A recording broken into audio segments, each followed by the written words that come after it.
Is I did an earlier talk on depression, treating depression in the pediatric office. And while I do feel like it's very important for pediatricians to know how to diagnose depression because it mostly comes to light in primary care offices more than anywhere else, true PTSD, accurately diagnosed PTSD, is really something probably that you should at least be able to be working with a child psychiatrist on, or be able to send a patient ideally to a child psychiatrist for, but that's the world of ideals and not the world of what we actually have. So hopefully the talk tonight will be helpful in giving you some orientation. And I did make sure to put again at the end of this one a resource I had found that I put at the end of the first one, which was made by Hawaiian doctors, I think in 2019, with tons and tons of resources that are more local, covering basically all psychiatric disorders. So if anything, you should have that at the end. I tried to make it be that the resources at the end would be things that would be particularly helpful, not just as sort of like articles to read, but like stuff that you could give families, books and activities and things of that nature. How are we doing, Summer? Do I have to try to figure out how to do that? I can get it. I just don't know. 1 second. Okay. There we go. I have the PowerPoint one. I downloaded it, so I can do it in share view. Okay. There we go. Okay.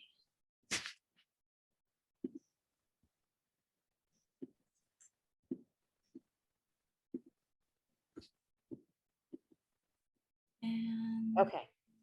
there we go.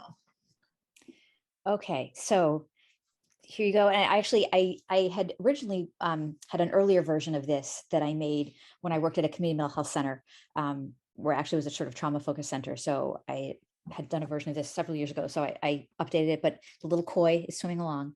And how are we advancing this?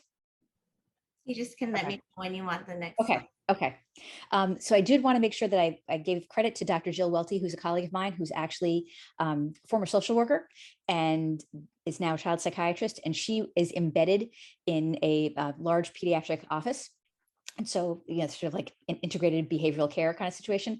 So I wanted to get a case from her because I thought that would be most similar to what you guys might experience versus a case that I would see. So the case that is about to pop up shortly thereafter is a case that she shared with me, and I abbreviated it. She actually gave me a ton of material, but just to give you guys kind of a taste of what we thought would be something you might recognize in your office. Oh, actually, there's also the pre-test questions. Sorry, I forgot the order. Let me go ahead and start the poll.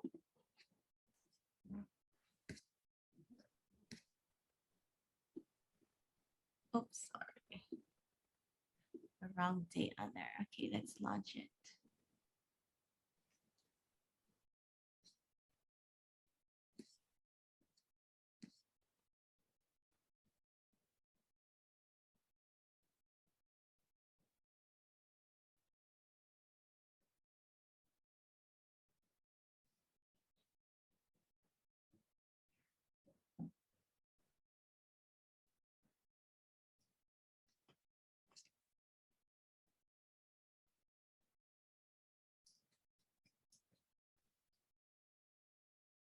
Just to make anyone feel better who doesn't know the answers, I don't know them either. So that's why we're here.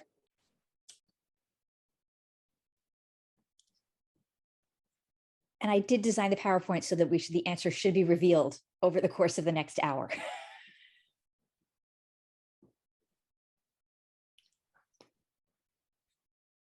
We're about halfway.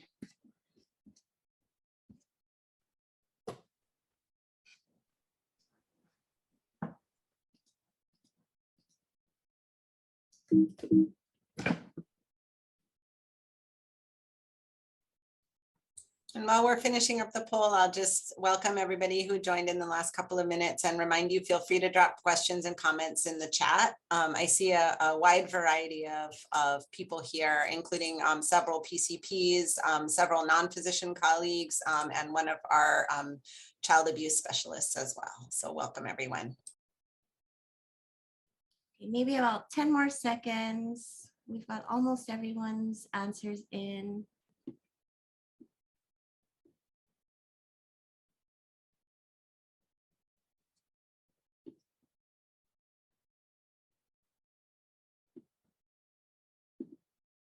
Okay, great. And then let me get back to the slideshow.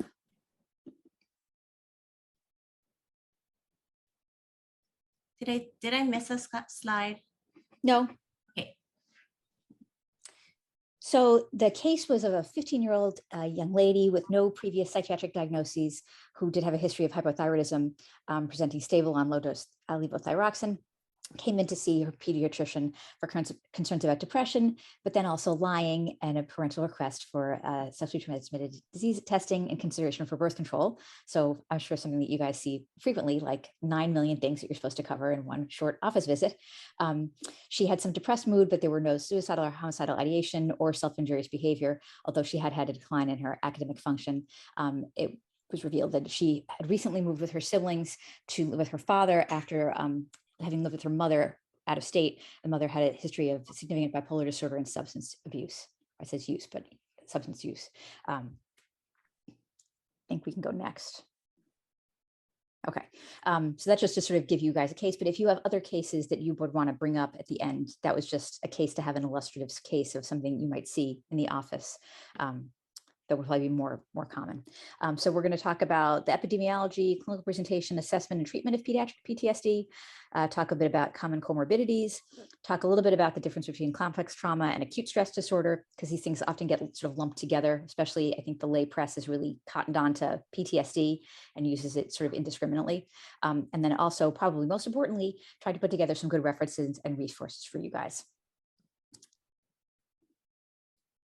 Okay, so historically, PTSD was not recognized as a mental disorder until 1980, which is really not that long ago, no matter what the oldie stations want to tell us. Although there were symptoms characteristic of PTSD had been recognized in the 19th century. Back then, they called it either conversion or hysterical neurosis. During the American Civil War, what we would probably have described as PTSD was called soldier's heart. Freud, everyone's favorite in early psychiatry, talked about symptoms in women who have history of sexual exploitation in childhood. There was a lot of his early cases.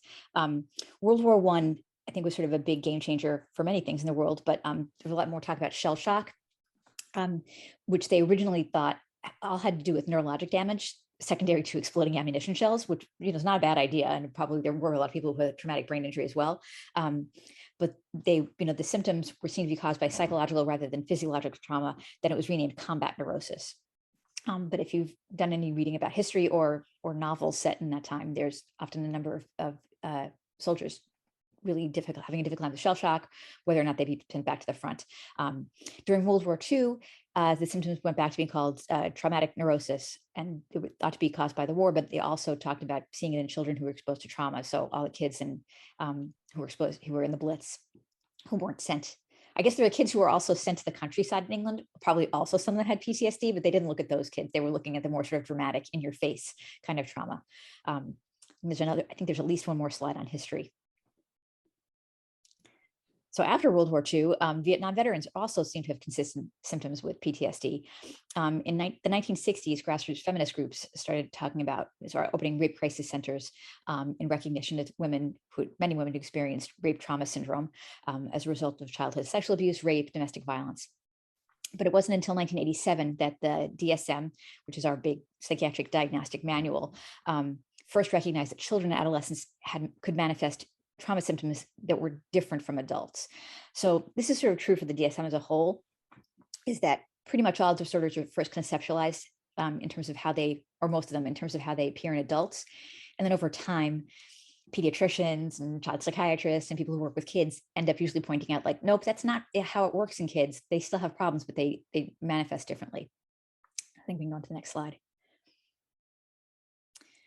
So in terms of epidemiology, within the general population, the prevalence of PTSD diagnosis has ranged in kids anywhere from 0.5 to 9.2%, probably somewhere closer, I think at this day and age, to the 9.2%. That was some data from 2007.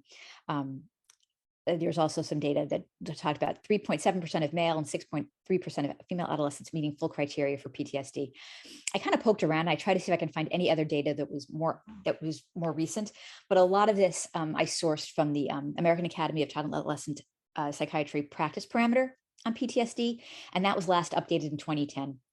So the data, I mean, if anything, I think the numbers would probably be worse now because I think we've had a lot more collective trauma that we've lived through, and that I think people have gotten better at diagnosing it. So that was sort of a lower end. If we go back just in case there's something else I missed.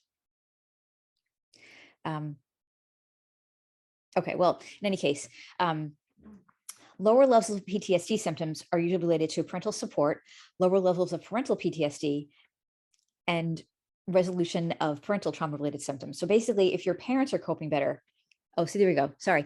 This is partly important for the test questions. Female gender, and previous trauma exposure, multiple traumas, greater exposure to the index trauma, presence of pre-existing psychiatric disorder, parental psychopathology, and lack of social support are risk factors for children developing PTSD after trauma exposure.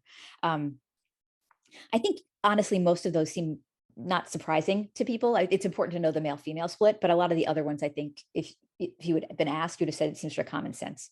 I think we can go on now. I just want to make sure we hit that point.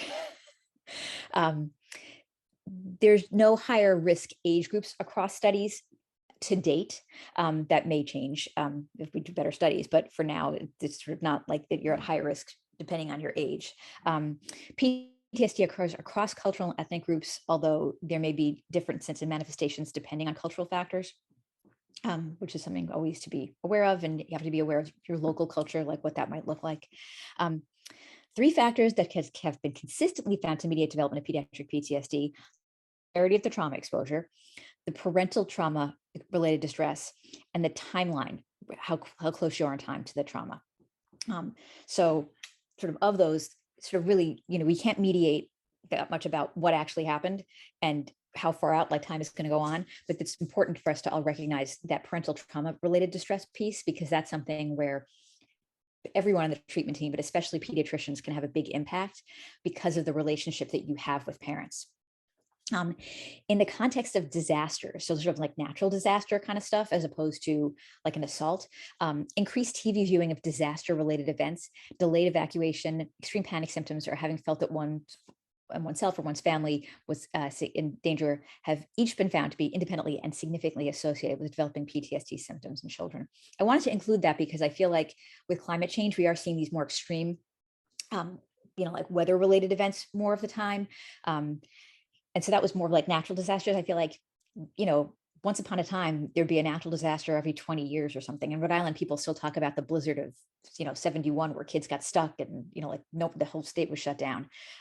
Now I feel like, I think there's supposed to be at least 6 major Atlantic hurricanes that are expected to hit land. It's usually like maybe 1. So I thought it would be good for us to be aware of the disaster piece. We can go on though. So, understandably, the developmental level of your patient is going to affect the presentation. So adolescents are going to present more similarly to adults with hyperarousal, avoidance, re-experiencing symptoms like nightmares and flashbacks, amnesia for the event, social withdrawal and detachment. Chronic trauma in teens can be associated with self-injurious behavior, substance abuse, dissociative symptoms, and aggression. In younger kids, some elementary school age kids may not experience amnesia for parts of the trauma, and with acute PTSD may not have avoidance or numbing symptoms. They may not have visual flashbacks. You may often see more about the reenactment in terms of their play, their drawings, or verbalization. So you could easily imagine a scenario where a kid is sent to you because they drew something at school, and then you guys are sort of the first line, but like they drew this really distressing image, trying to figure out what it's about. They have a skewed sense of time during the traumatic event. Sleep disturbances can be especially common in younger kids. And there's a high prevalence of what's called omen formation in younger kids. So they come to believe that there were certain signs or warnings of the traumatic event approaching, and if they're alert enough, they can see them in the future.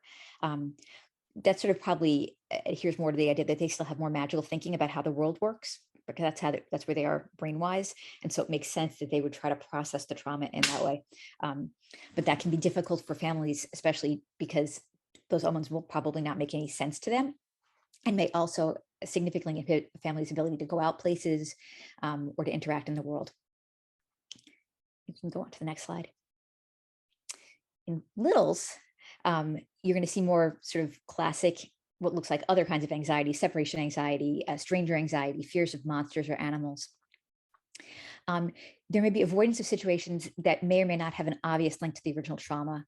The sleep disturbance is going to very likely be there. Preoccupation with certain words or symbols that may or may not have an apparent connection to the traumatic event. So kind of like the omen, but less formed because they're younger. So, more basic.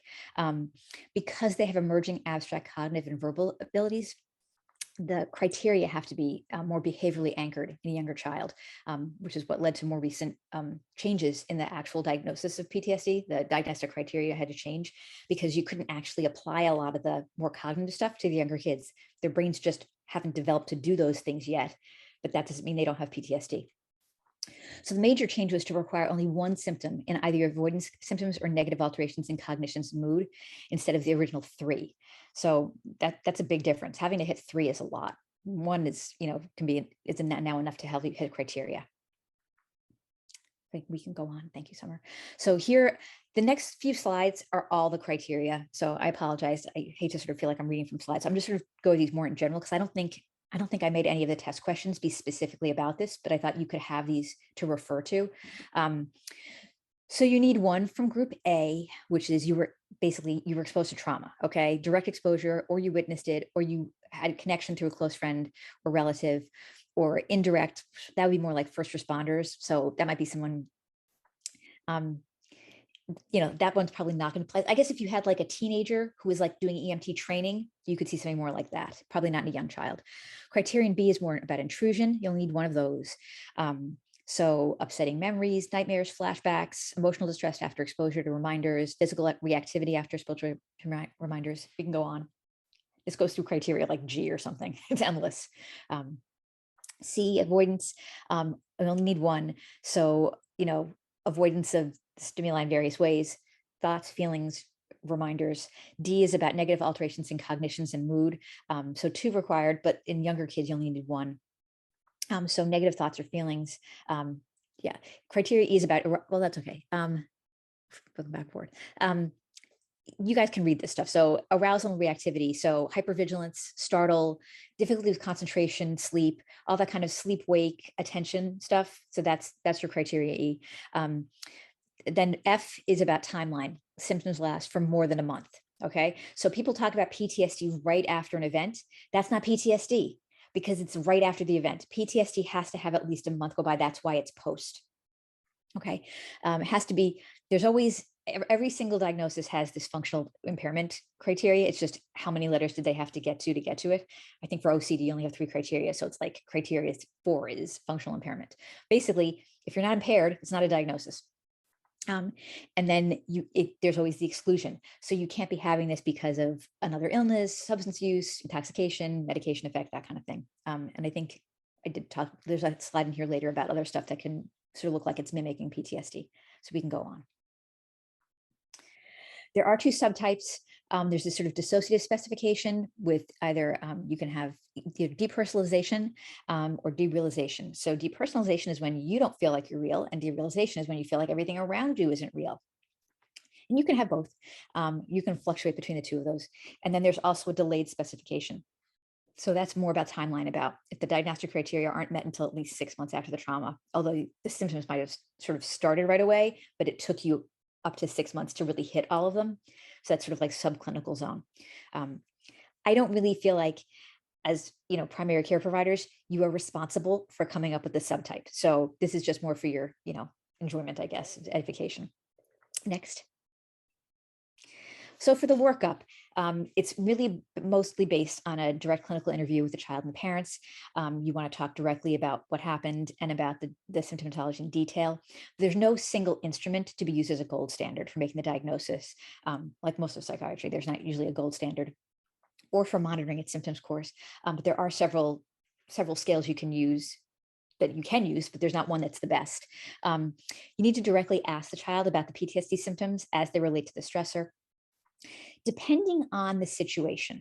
So if this is in the context of a contentious divorce, or there's any kind of legal component to this, this is like the trauma associated with something criminal, it may be helpful to have an independent forensic evaluation prior to the clinical evaluation, because if you've asked questions in a certain way and then there's a forensic eval later, there can be concerns about whether the patient was sort of led to say things in a certain way, or sort of contamination. So that's really more if you feel like there's a big legal component to this. If it's a family that you already know is legally involved, or if it's criminally related, you may want to sort of try to give some support. But for the full diagnostic piece, try to get a forensic eval done by a forensic child psychiatrist. Okay, we can go on to the next one. In terms of screening, there's a couple of different screeners, and I think I put links to some of these at the end. But so the juvenile victimization questionnaire has been validated for ethnically diverse samples of kids from 2 to 17. So that has nice in terms of age diversity and ethnic diversity. The optimal screening strategies are going to depend on how old the kids are. For kids who are 7 and up, they can do more self-reporting. And so you can do self-reports for PTSD, like the UCLA PTSD reaction index or the child PTSD scale. But for younger kids, they really can't do a lot of self-reporting. So there's an 18-list checklist for that PTSD for preschool age kids, plus several items appropriate for young children. So that's another one. Those can assist with screening and monitoring response, but you wouldn't use those to diagnose, but you can use them to sort of corroborate, and you can also use them to sort of track a little bit. I don't think any one of those is better than the others. And honestly, this is something that probably a child psychiatrist would be using more than you guys, but just to be aware of them. There's a lot of PTSD stuff out of UCLA. Next, what do we got? In terms of a differential, so kids might come in and it's very clear, or they might come in restless, hyperactive, disorganized, agitated, and someone could, parents could start talking about how they can't pay attention to anything, they're not doing well at school, and it's sort of being presented to you in a way that makes it sound like ADHD. Alternatively, you may have a kid who comes in and there's more angry outbursts and irritability, where the parents talk about how they won't listen to anybody anymore. Everyone's favorite word, defiant. Also manipulative can also be used with, this sort of ODD spectrum kind of stuff. So that's something else that might be, seems like, could it be ODD or could it be trauma? May mimic panic if there's a lot of striking anxiety and psychological, physiologic distress related to the trauma reminders and avoidance. You can also see PTSD that looks more like major depression, especially if there's a lot of self-injury, social withdrawal, affective numbing. So depressed kids can tell you that they feel empty and numb, and so can traumatized kids. And so if you don't have a clear story about the trauma, it might be someone who comes in, it looks like they really just look depressed. And then over time, you get more of it. Honestly, with most of these things, sleep can be disturbed. So there's that. There's issues about bipolar disorder. Bipolar disorder in children is actually very rare and tricky to diagnose. But people outside of medicine throw that diagnosis around a lot. There is some overlap with the hyperarousal piece, and the anxiety can look like hypomania. Some of the traumatic reenactment can look like aggression or hypersexual behavior that could be coming from a mood disorder. And those sort of maladaptive attempts at coping could look like some sort of pseudo-manic kind of stuff, especially some of that omen stuff that we talked about earlier could look like a grandiose kid who starts talking about God and messages, and you're thinking, what is this? Well, what I will say is trauma, unfortunately, is extremely common, and bipolar disorder in kids under 16 is extremely rare. So, I'm sure you guys are all familiar with hoofbeats and belonging to horses, not zebras. But it's good to sort of keep that in mind. I would think more about bipolar disorder if there was a strong family history of severe mood disorder, and not necessarily bipolar disorder, but if you knew there was a strong family history of severe depression, if a mom had postpartum psychosis, then even if there's some trauma, you probably would have you'd be more alert to the idea that maybe there's some bipolar in the mix. Otherwise, I probably spend a lot more time saying a kid doesn't have bipolar disorder and it's really trauma related than the other way around. I actually can't remember the last time I had a kid who had been diagnosed with PTSD that I said, no, actually, this is bipolar disorder. We can go next. Okay, so then there's also physical symptoms that can look PTSD-like, well, I would say in child psychiatry, our biggest culprit for things that look like they're psychiatric and then they're not is the thyroid. I've had a number of kids end up getting diagnosed either with hyper or hypothyroidism. That's a big offender. other things that I think, I mean, I don't think the caffeine stuff is quite as prevalent these days. I think for a while, everything was Red Bull and they were like, I mean, around here, kids drink like a ton of Dunkin' Donuts coffee. So I guess you could have that. Migraine, especially if you had like sort of more serious migraine with aura stuff, asthma, seizure disorders, and then, I mean, rarely, I guess this might be like a case report, a catecholamine or serotonin secreting tumor. And again, everyone would be like, wow, we found that. Prescription drugs can have side effects that look like PTSD, like antiasthmatics. So probably the biggest thing would be for you guys that you might have been prescribing in the first place, steroids, right? So if a kid's having asthma stuff or other airway things and you're giving them steroids, actually the director of my fellowship was this guy who was super busy and had like 1,000 outpatients, and he had pneumonia and he was getting better and he was on steroids and he was like, this is great. I'm kind of hypomanic and I'm getting so much done. And we were all just devastated because he already had 1,000 patients before steroids. But so I always think about steroids and Jeff. But so that sort of like revved up thing. Yes, could you have a bad reaction to serotonin reuptake inhibitors, you can also look manic. But I'm thinking those aren't things that you're likely to be prescribing as much or coming across as much. Non-prescription drugs that can mimic side effects, mimic PTSD effects include diet pills, which hopefully we're not seeing as much in kids, antihistamines, and cold medicines. So you guys have probably had some kid who didn't do well with Benadryl. When I had to do some inpatient work, there would always be like every month or two, there'd be some kid who had a paradoxical reaction to Benadryl, thought they could fly, crawling all over the place. Okay, let's see. I think we went back in time. That was the differential. I think we covered this slide. Okay. Treatment, yay. You're like, okay, so this is a big problem. What are we supposed to do about it? So the consensus is that essential components include direct, yes, street drugs too. Direct exploration of the trauma, use of specific stress management techniques, working around correcting ideas around distortions around the trauma. And probably the number one thing is inclusion of the parents in the treatment, unless the parents are part of the are the perpetrators. So if they're the trauma, then no. But in all other cases, having the parents involved and having them be supported as much as possible will be a key feature to helping your patients improve. In terms of meds, meds have been used include SSRIs. So SSRIs would probably be first line choice. Alpha adrenergic stuff like clonidine or guanfacine.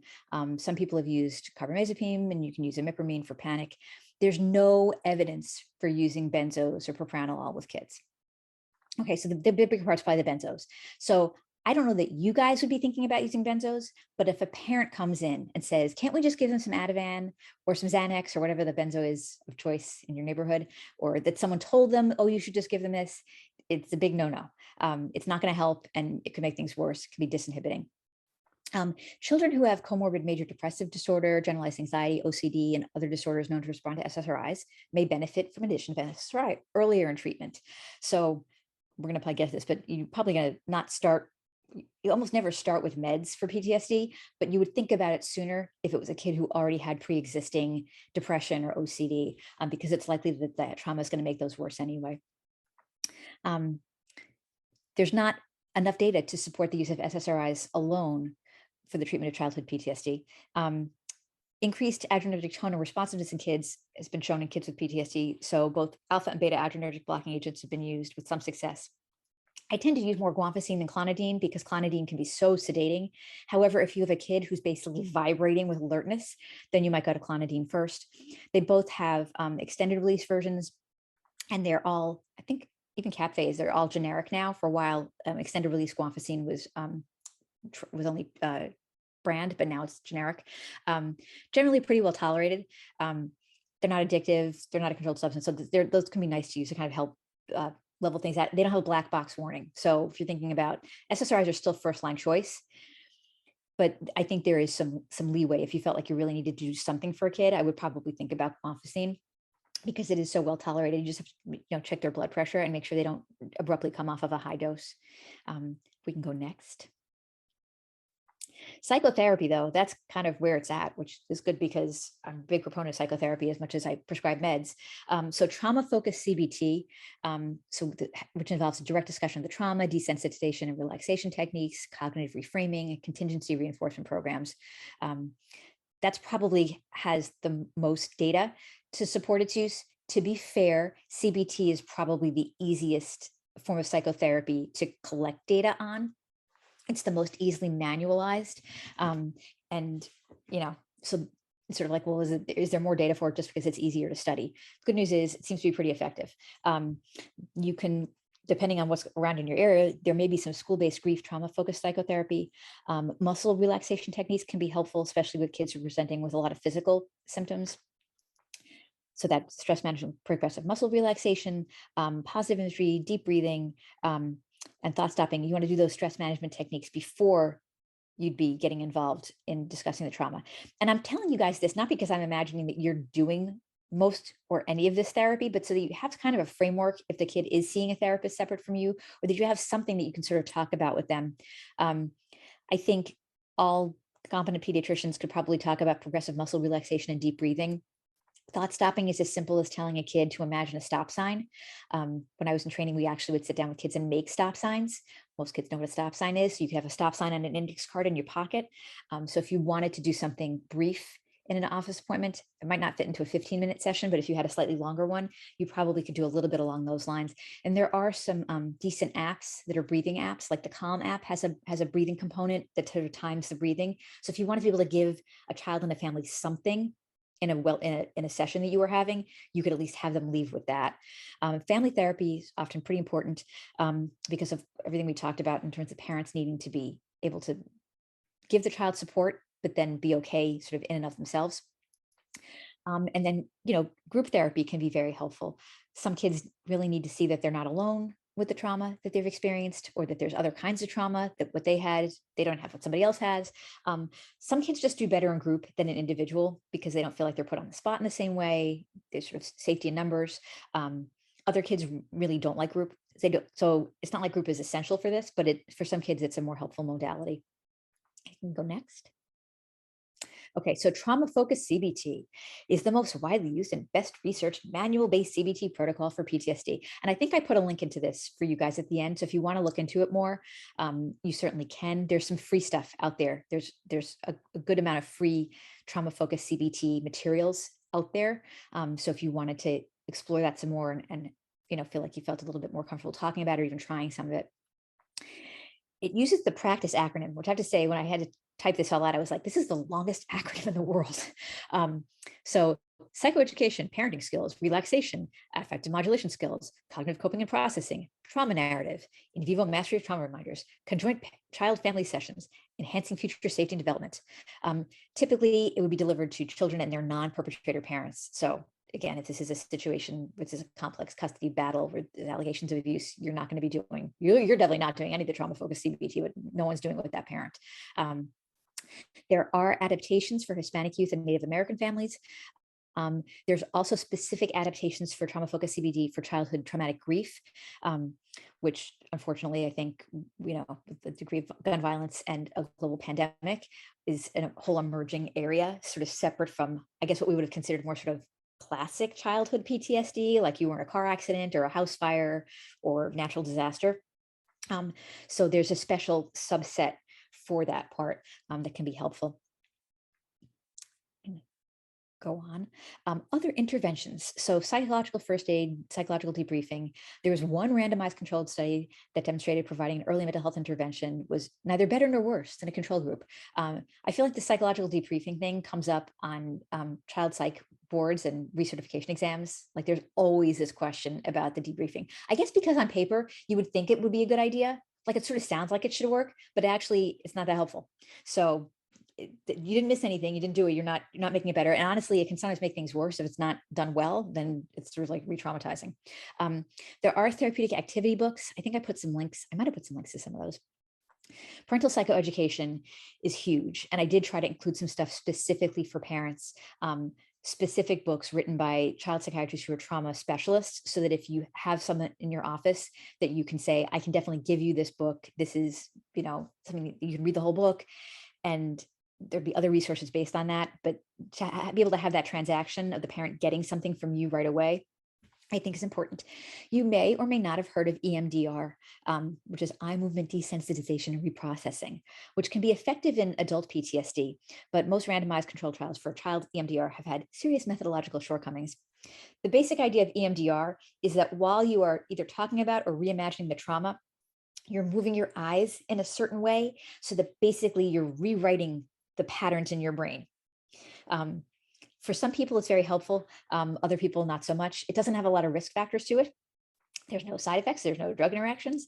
So it's one of those things for adults that gets talked about quite a bit. For kids, it seems like, I guess maybe it could work, but there's really no data to support that it's really that helpful. That being said, I guess if a parent had a therapist that they felt very comfortable with, who wanted to do it with a child, I wouldn't be against it. There's a specific training for EMDR. I have not done that training. I don't do EMDR with my patients. I used to work in a practice with some adult psychiatrists, and at least one of them had gotten EMDR certified or had a certificate or something. And she did do it. But I mean, even in the world of psychiatry, it's not something that most of us do. We're sort of trained to know about it. And then some people want to go on and do it. Just sort of like, I guess as I'm saying this, I'm thinking there's nothing in here about hypnosis.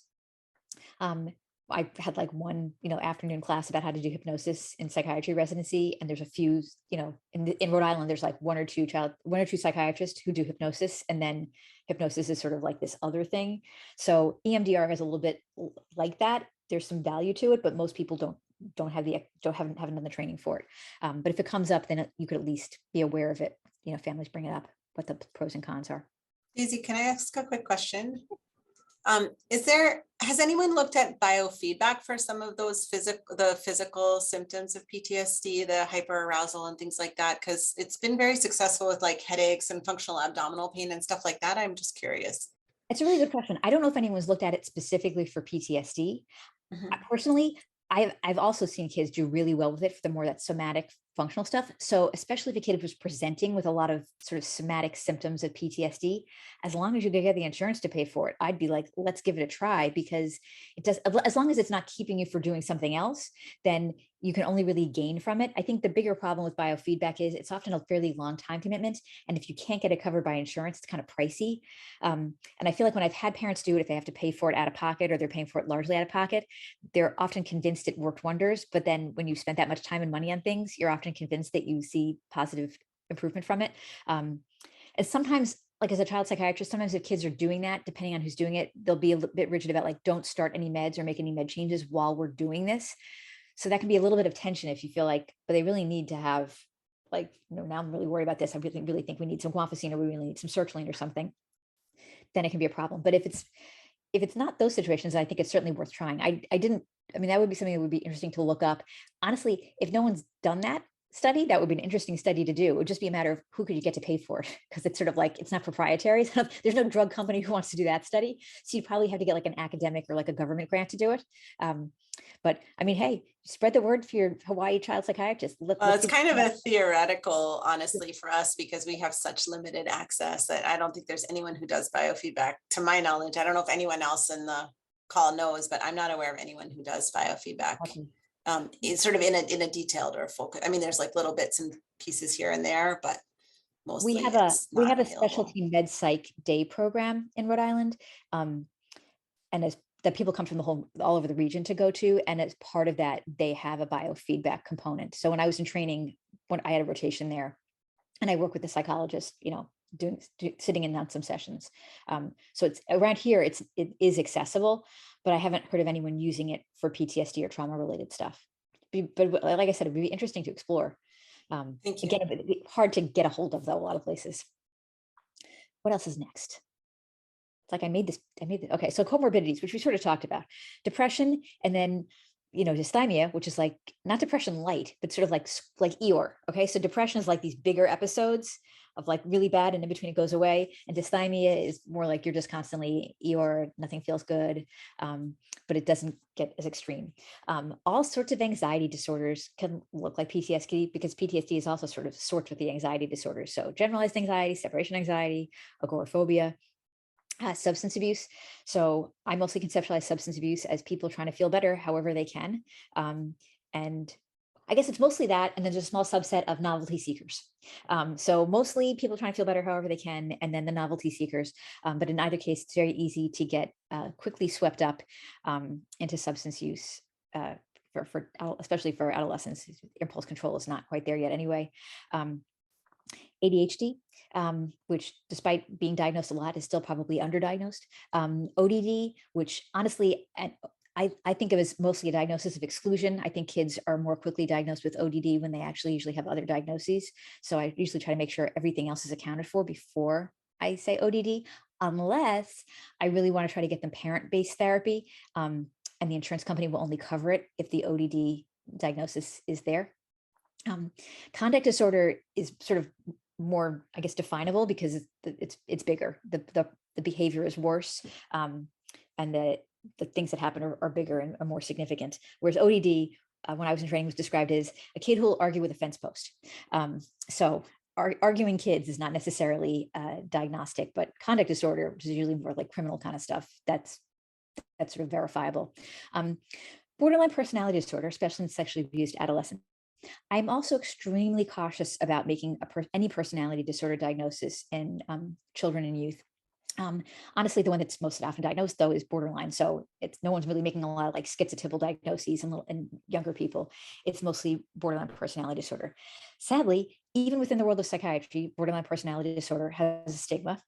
So it's a stigma within a world that's supposed to be stigma-free. So it's like probably the most stigmatized diagnosis. So I'm very cautious about making it, because once it's there, it's going to always be on the chart somewhere, and it's going to sort of shift people's perspective about things.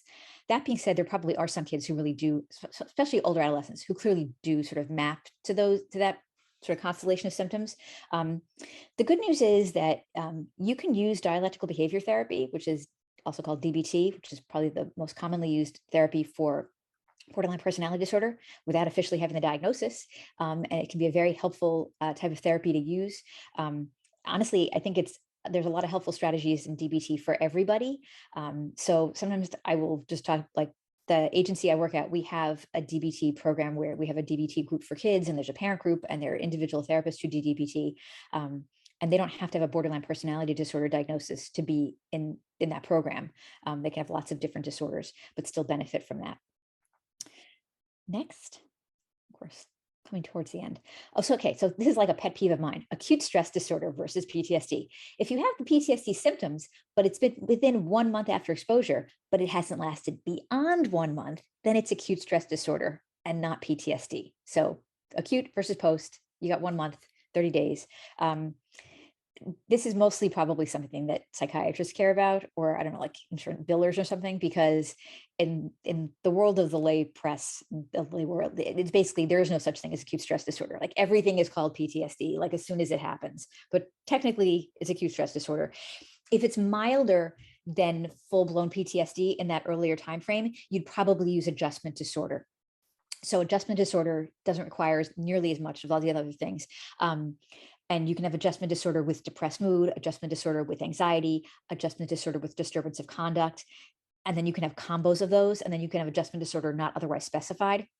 The idea of adjustment disorder is something's happened and you're having trouble coping with it beyond what would be expected of a typically developing child. So if it feels like it's not quite hitting acute stress, but it's not like regular, then you might use the adjustment disorder diagnosis. It's often used as like a holding pattern kind of diagnosis as you're trying to figure things out in psychiatry. But anyway, so that would probably be like a board question for me, not for you guys, about the acute stress part. But next. Okay. Let's see. Hopefully I did these properly so that you can answer them correctly. Okay, here we go. Let's launch the post test.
about 1 more minute.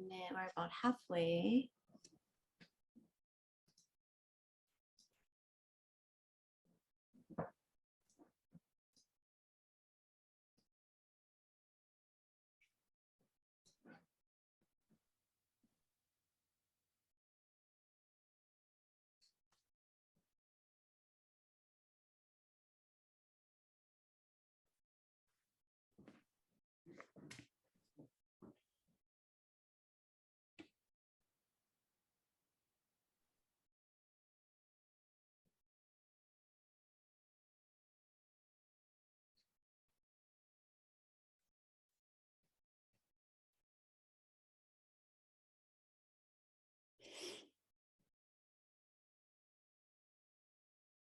I'm gonna end the poll. Daisy, you can you see the results there on your end? Yes. Okay.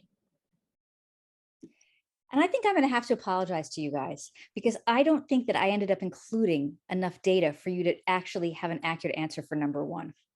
I know the answer is because I made sure it was never like always the same answer. So it's B. But I don't think, like, having gone back over this, I'm not sure that I might have cut part of a slide out. So I apologize for that. It's not really fair to give you a pre and post test where you could not actually learn the information during the test.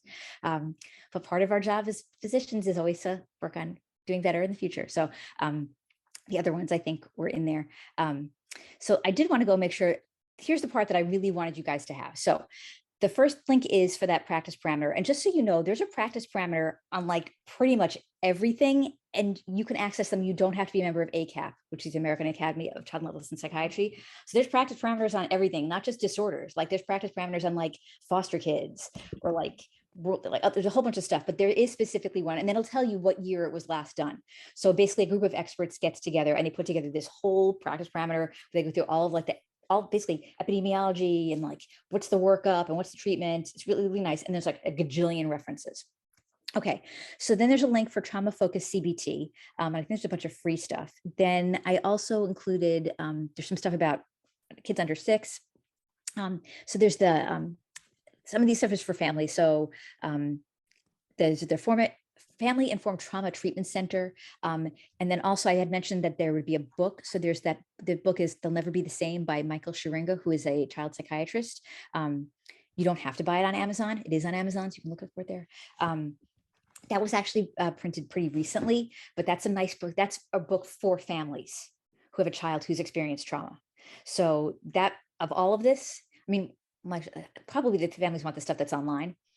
I like books, but so that's more for families. The other stuff is probably a little bit more for you.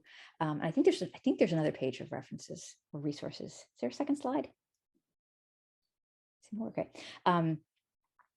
So there's more about trauma-informed care, and then there's the Hawaii Child and Adolescent Psychiatry resources for primary care, which I came across earlier, and I was like, I'm going to put it on here again because I'm sure they have stuff in here specific for you guys for PTSD in Hawaii. There's also this last thing, I didn't put a label on it, but it's this Oklahoma trauma-focused CBT organization, and they had all of these free resources, like tons and tons of stuff. So if, for example, you had a therapist working in your office or you wanted to work together with somebody, that might be a great place to look at and see if there's stuff you wanted to pick and choose. I mean, it was like loads and loads of things. I was like astounded. I was like, this is great. No offense, but I wouldn't have thought like Oklahoma had this like, cache of like trauma-focused materials available. So I always, the 2 times I've done this, I really tried to make sure that the references and resources at the end are stuff that you can go back to and use, because I know what it's like to sit through an hour-long thing and then you take away like a few facts, but then afterwards you want to go back and look at something and you don't necessarily want to look through the PowerPoint.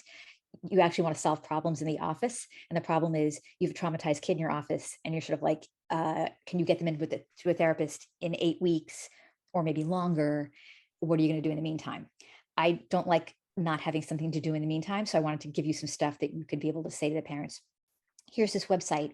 Here's this book. Here's this audio piece. Oh, look at someone has a comment about trauma-focused CBT training. I think it's important in terms of the dynamic with the doctor and a patient, especially with the pediatrician, that they're always coming to you with everything and that you feel like you can give them some kind of solution, even if you're saying like, this isn't the whole thing. This is just to get started, but we can get started and we're going to be making progress. Trauma is incredibly common, and most people who experience trauma do not go on to have PTSD, and people who have PTSD can heal and recover. So this is treatable. I think families need to hear that it's treatable. I think the more that the family can be calm and reassured, the better the child will do. It's not shocking, but it's, I mean, so you guys need to feel like you have resources for your patient, but also their family, whoever is in their family, that's important to them. And that's why it's also important that there's some specialty materials around childhood grief. If part of the trauma is losing someone in the family, how to help the other members of the family. I think we have a few minutes left if people had questions or if there's anything in the chat or. Thank you so much. That was so thorough and I think really helpful, and specifically having that list of resources, which actually, Summer, you can probably, if those are PDFs and links, you can probably put them on our website separate from the slides that you'll be posting. Okay. I know we've been able to upload documents. I'm not sure if there's a place for links, but otherwise, you know, the links are in the PowerPoint. So thank you for sharing all of that.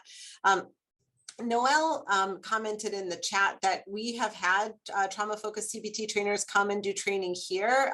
Noelle, I think you're fairly new to our group, and I would love it if you have a moment to introduce yourself and share a little bit more about that, because I certainly wasn't aware. And you know, one of the questions for me as a hospitalist, a lot of times when we see kids with you know, sort of acute ingestions, for example, suicide attempts, or behavioral issues, is like, where do we even start? And knowing what kind of resources are out there to refer to is incredibly helpful, because sometimes when you're in the midst of a mental health crisis is not exactly the moment to be like going through lists of from the insurance company, although that tends to be what parents end up being asked to do.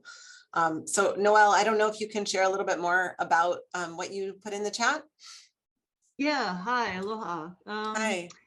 Yeah, we've had a couple of different trainings, TFCBT trainings, both done by Kelly Wilson, who's a fabulous trainer. And if you go on the website, they have a list of TFCBT certified trainers in Hawaii. And it really does make a big difference going through that specific training, as opposed to just, you know, kind of gathering stuff off the internet. It's a fabulous training, and it really is really effective. So I would encourage.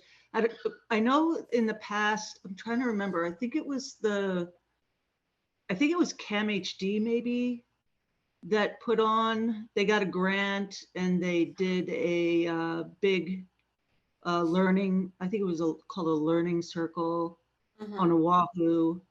That was several years ago. And then I live on Kauai, and we brought Kelly back to Kauai just specifically for our island to get folks certified, because it was, I mean, it's just the difference in the kids versus, you know, just any other form of therapy. I've been doing therapy since 1995, and I'm just like a firm believer in TFCBT. I can't say enough good stuff about it. So yeah, I would concur. Honestly, like if there's one big takeaway, that's why I try to make the third question be about it. Like if there's one big takeaway about like, what are you supposed to do? Like you can recognize the kids got PTSD or something approaching PTSD. That's what you'd want to do. And maybe they're going to be a kid where you're going to think about a med, but really you're definitely going to think about trauma-focused CBT. And if you do it, and if it's done properly and in a timely fashion, you may not, for lots of kids, they probably wouldn't need a med. And if they did, it's more because it's a child who has other psychiatric illness, where it's sort of like you do the trauma with the CBT part, but the depression has now gotten so much worse that you need something else. The great thing is that CBT is very learnable. I mean, it's well designed. Doesn't have all the sort of bells and whistles and like woo of like, you know, like lying on a couch or anything, but like you can do it. Like everyone can do it.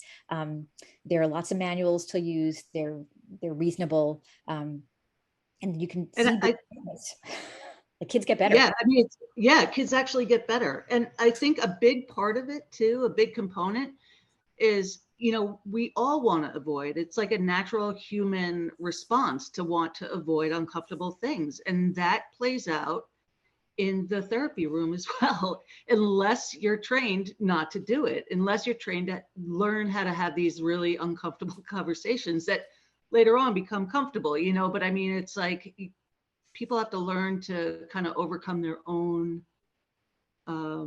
avoidance in order to help kids, if that makes sense. You know, I agree. I deal a lot with acute, like physical illness. And one of the things I talk all the time to my students about is how like grief and fear shouldn't be conflated. So your family can feel grief and you don't need to feel fear about confronting or supporting them in their grief or their whatever, you know, their fear. Like you don't have to fear someone else's fear or someone else's pain. And that I think is something that, you know, as a culture, we have a tendency to run away from those, you know, bad feelings. And then we don't even know how to describe them. And I think that's part of what our problem is that we don't know how to describe them properly. And so then, you know, for those of us that are not trained, like me, I have no training, you know, it's sort of more like intuitive, like trying to figure out, well, so I don't know this, but I can intuit this, like, not to be afraid of someone else's pain. And then I can try to send to the right professional. Right, exactly. Dr. Perlis is asking if there's a list of, Dr. Perlis, you mean TFCBT providers, right? In the state? Yeah.